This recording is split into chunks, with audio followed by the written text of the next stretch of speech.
All right, moving intelligence and awareness up through the body from the ground up. We just talked about the feet, 26 bones, 30 joints, tons of movement, dexterity, agility, our bounce, our shock absorbers.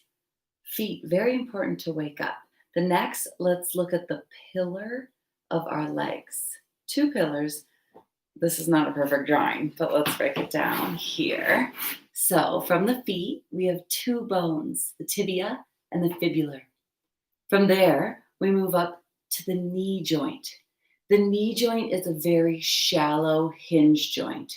It takes a lot of weight. The whole body loads on the knee, especially if you don't have awake feet that can take off some of the load as well. There is not much range of motion in the knee. It's like the elbow and can basically extend and flex. Ligaments hold the knee together, and it's important for us to make sure in yoga that we are paying attention to the alignment of our knee. That will be imperative to staying safe and healthy in our bodies. After the knee, we get up to one big bone called the femur bone, and that attaches from the knee joint to the pelvis. And the pelvis is like a bowl where the femurs attach is considered the hip joint. So the pelvis holds all of our reproductive organs. And when you put your hands on your hips, that's the top ridge of the pelvis.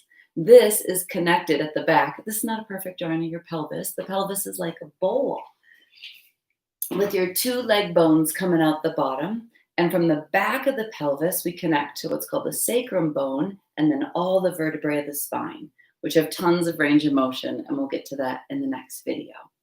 But the hip joint, where that big femur bone, our largest bone in the body and our largest muscles around that bone, is a ball and socket joint deep in, I think there's 30 muscles that support the hips in their extension, flexion, their movement, and in their stability.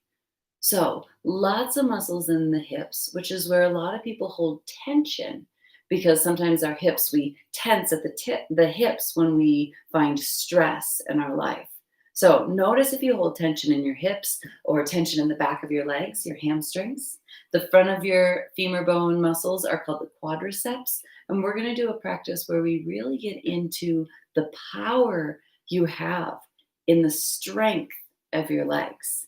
So let's grab on some comfy clothes and pull out our yoga mat and explore the range of motion in the hips, proper alignment in the knees, and introduce ourselves to the hamstrings and quadriceps in a really personal level.